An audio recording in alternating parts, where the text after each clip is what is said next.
All right, welcome to Module 5. So when I graded the Module 3 assignment, I noticed something. Some of you use the project template for the Module 3 assignment. When I went to look at the Module 3 assignment a little closer, I noticed there was a template for the collection of sources assignment specific to Module 3, and there was also the project template. So for Module 3, it is really important that you use the Module 3 collection of sources template, because then you answer and address all of the things you need to for that assignment. So I put feedback in asking you to revise and resubmit if you happen to use the final project template for that assignment.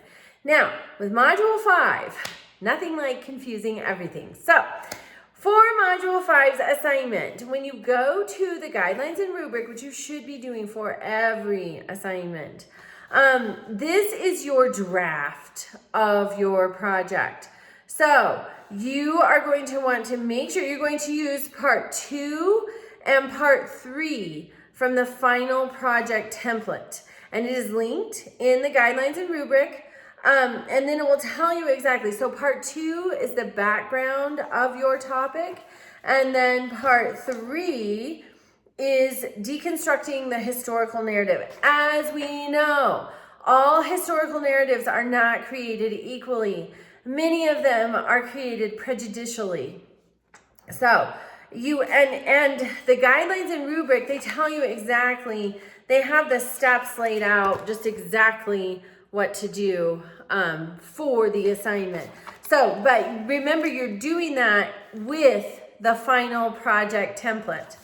I'm very sorry. It seems confusing, but it's not. So this week is Module 5, and you're going to use the final project template. So also we have a discussion. Yeah, I love those. You guys, your perspective is fabulous. And many of you have firsthand experience with some of the discussion topics, and that has been really, really interesting and just really enriches the learning experience. So thank you for all of your participation there. So again, for Module 3, that was 2 weeks ago, it has its own template, Module 3 collection of sources. Today, we start with Module 5, and you're using the project template. And it is linked in the guidelines and rubric. You're doing part 2 and part 3. So the background of your topic and deconstructing the historical narrative. There are still source requirements. You're going to wind up submitting a 2 to 3 page Microsoft Word document that is part 2 and part 3 of that template. And you're going to have at least 3 sources. One of them is a primary source. I did see a little bit of confusion.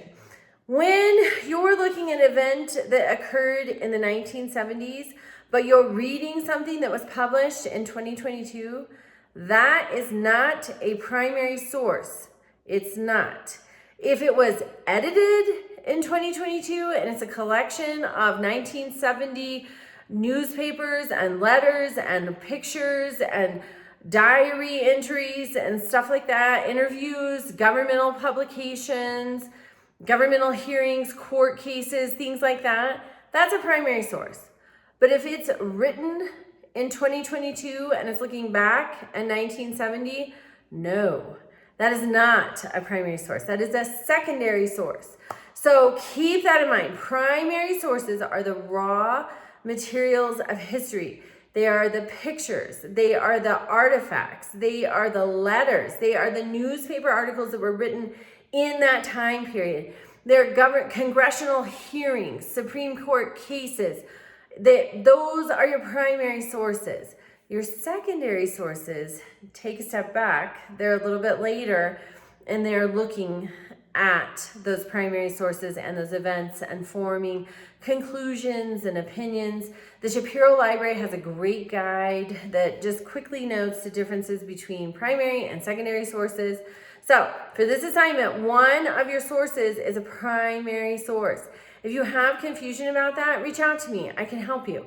So you have 3 sources total. One's a primary, 2 are secondary. So reach out to me. Also, they want you to be citing them with APA style. And it's just good to get in that habit. There are 3 primary citation styles. APA is one of the most popular. And it's important to get in the habit because even if you go on to a graduate program or something that uses a different style, you're at least in the habit of knowing you've got to cite your material, formulating them according to a prescribed style is a good habit to get into because you just don't know where your academic journey is going to lead. So it's really important to get into that habit. All right, so that's Module 5. Reach out with questions. I've probably thoroughly confused you by now, and have a great week.